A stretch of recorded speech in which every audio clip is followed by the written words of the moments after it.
Cuando hablamos justamente de esta ley de inclusión financiera, ustedes la mencionan como una ley de bancarización obligatoria. Esto hace referencia a un aspecto de inconstitucionalidad que hay con respecto a la libertad consagrada en el artículo 7. Dentro de ese aspecto, ¿no? ¿Ustedes cómo observan que hay viable en la población, en la juntada de firmas que hicieron, una conciencia de esa violación de la libertad por parte de las personas? Bien, bueno, vayamos por parte. Punto número 1. La no ley 19.210 es una ley inconstitucional.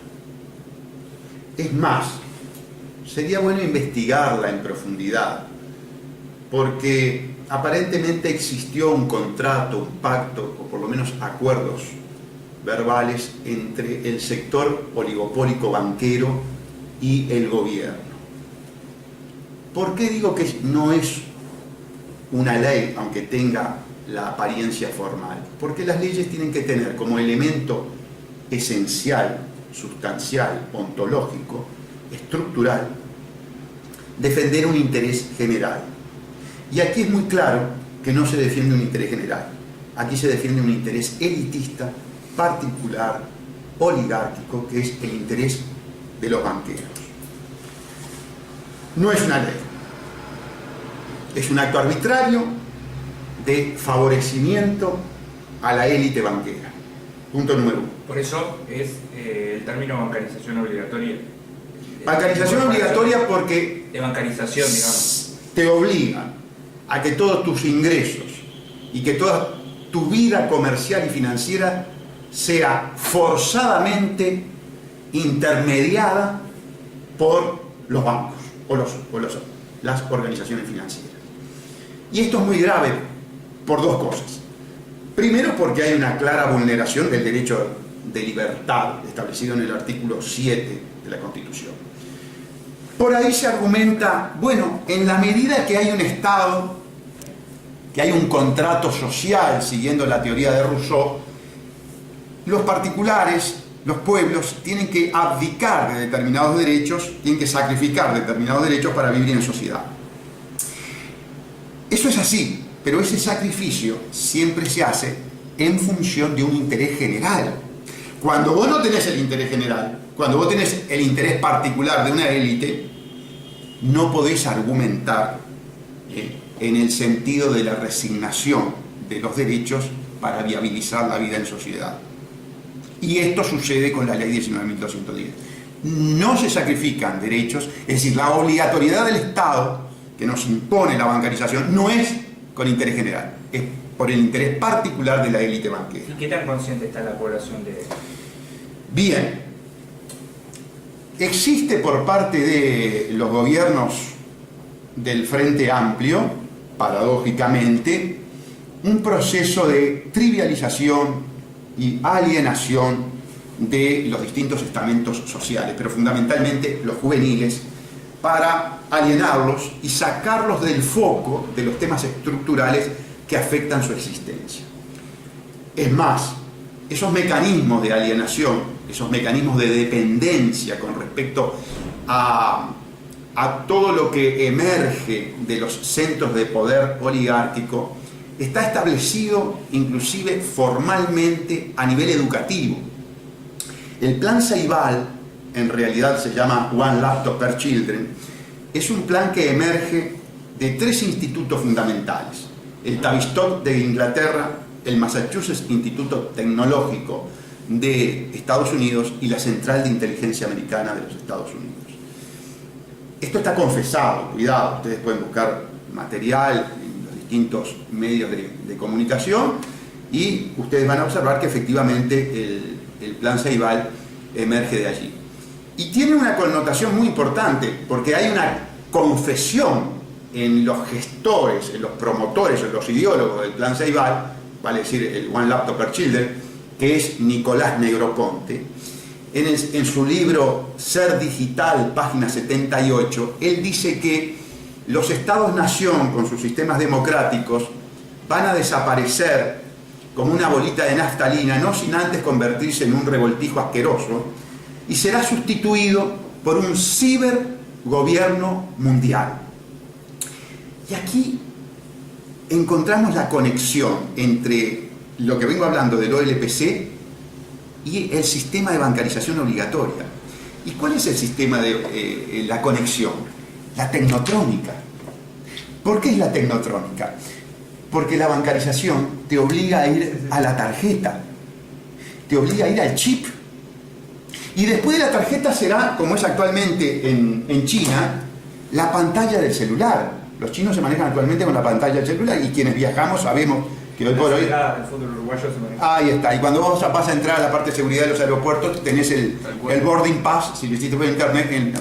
Pero luego, esto va a ser sustituido por lo que se llama el chip intraepitelial. Vos vas a tener como un grano de arroz debajo de la piel y ahí va a estar cargada toda tu información, hasta tu código genético. Entonces, adviertan cómo, despacito y por diferentes mecanismos, en una suerte de operación de pinzas, las élites, más no los gobiernos, las élites van controlando como un gran hermano al ciudadano común. Miren, en internet pueden encontrar un video de una ciudadana española que se dedicó a estudiar de la forma en que los celulares y toda la vida que nosotros desarrollamos de interconexión a través de los celulares pueden controlar a un ser humano. Entonces buscaron a un individuo, ¿verdad?, como elemento de la experiencia sociológica, y a través del seguimiento de su vida en la red pudieron determinar prácticamente el 95% de su vida. Quedaban algunos espacios reducidos que no estaban controlados. En definitiva, a través de la tecnotrónica, a través del poder coercitivo del Estado, trabajando para favorecer a las élites que mandan el mundo, a las élites que nos consideran recursos humanos. Cuando tú decís recursos humanos te estás refiriendo al rebaño, como el estanciero se refiere a la cantidad de cabezas de ganado que tiene en su campo. La élite se maneja con respecto a nosotros, a la masa, como recursos humanos, la cantidad de cabezas de seres humanos que tiene que controlar y de los cuales puede extraer dinero. Todo esto que es perverso, sin lugar a ninguna duda, perverso por el sentido de control, perverso por el sentido de dominación, perverso por el sentido de favorecimiento de la élite, no tiene precedentes en el mundo de que el legislador, con desparpajo, con desvergüenza, con impudicia, utilice el poder coercitivo del Estado para obligarme a esa esclavización frente a la élite banquera.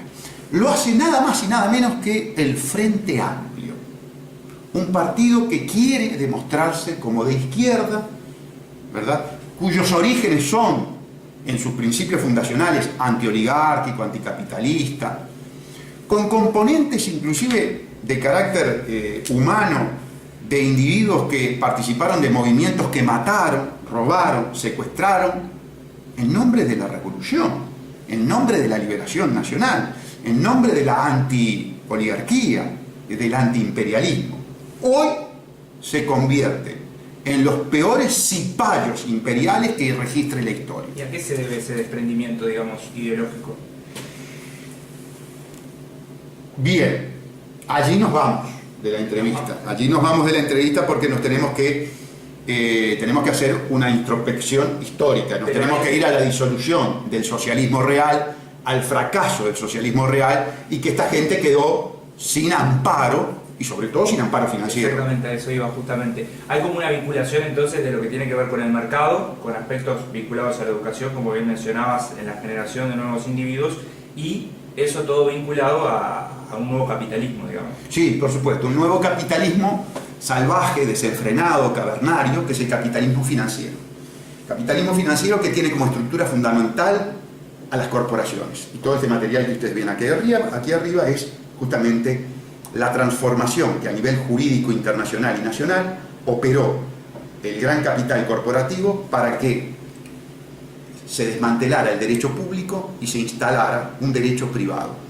Un derecho privado con características perversas, un derecho privado que consagra el secretismo y la clandestinidad de las negociaciones, como la negociación entre los bancos y el Estado. Clandestina, secreta, a espaldas del pueblo. ¿Por qué? Porque es obscena. ¿Por qué es obscena? Porque perjudica, porque es ruinosa para el pueblo y porque establece una ganancia descomunal, injusta, arbitraria, ilegal, criminal para los banqueros. Y cuando hablamos de los banqueros, ojo al gol, estamos hablando de las peores lacras, de los criminales más sanguinarios que registre la historia. ¿Por qué? Bueno, porque en el banco termina toda la cadena de los negocios, de los grandes negocios ilegales a nivel planetario. Estamos hablando de tráfico, estamos hablando de narcotráfico, estamos hablando de terrorismo, todo creado por ellos, por supuesto, todo creado por ellos. Cuando digo ellos, ¿a quién me refiero? Me refiero a una élite banquera fundamentalmente, pero con ramificaciones en todas las áreas de la vida de los seres humanos, que están organizados en una suerte de red. Hay un estudio de la Universidad de Zúrich, ustedes lo encuentran en internet, que establece que 147 corporaciones son las que dominan el 85% del PBI mundial. Dentro de esas 147 corporaciones, ustedes van a ver que los nombres de las personas de carne y hueso se reducen a decenas, que son en definitiva los amos del mundo, que tienen toda una organización de poder, que cuentan con los bancos, que cuentan con los organismos internacionales, que cuentan con los gobernantes, que cuentan con los servicios de inteligencia. Los servicios de inteligencia no responden a los gobiernos, los servicios de inteligencia responden a esta élite, Y hay un componente fundamental que va a explicar el porqué la acción de inconstitucionalidad que yo impetré contra la ley 19.210 no va a funcionar y va a ser desestimada, que es la masonería. Nuestra justicia está dominada por la masonería. La masonería, las sociedades secretas, son una pieza fundamental en la dominación de la élite. ¿Por qué? Porque tiene sus agentes en los organismos públicos y privados, de donde emerge el poder. Entonces, yo ataqué de inconstitucional esta ley, porque esta ley es flagrantemente inconstitucional, no hace falta ser abogado. Si a mí me obligan a que el ingreso, que el fruto de mi trabajo, se lo tenga que llevar al banquero, porque sí, porque no hay ninguna razón que justifique que yo se la tenga que dar al banquero, y que después el banquero me la devuelva como quiera, y que me cobre todavía para devolverme mi dinero, ya no es una obscenidad, es lisa y llanamente una sodomización. Esta es una ley de sodomización obligatoria. El pueblo uruguayo es, por la ley de Mujica, sodomizado por la élite banquera. Ahora, ustedes dirán, si esto es tan grave y tan así, doctor, ¿por qué no va a caminar la inconstitucionalidad? Por cantidad de leyes que han sido flagrantemente inconstitucionales, y sin embargo, como sirven políticamente a los intereses de la élite, la Corte, que es un nicho masónico, la Corte, que es un instituto político, más que jurídico, no va a decretar la inconstitucionalidad. Así de fácil. Ojalá me equivoque y ustedes puedan volver a mi estudio a reprocharme que yo me adelanté y me equivoqué. Ojalá me equivoque. Retomamos. Es una ley de control. Es una ley de control económico-financiero. No podés hacer nada sin que el Estado no lo sepa. ¿Qué busca? Fundamentalmente controlar y recaudar, por supuesto. ¿Por qué busca recaudar? Porque en todo este sistema de dominación hay un elemento fundamental, la deuda. La deuda es la cadena que tiene esclavizada a la humanidad. Y como la deuda es el elemento estructural básico del sistema bancario,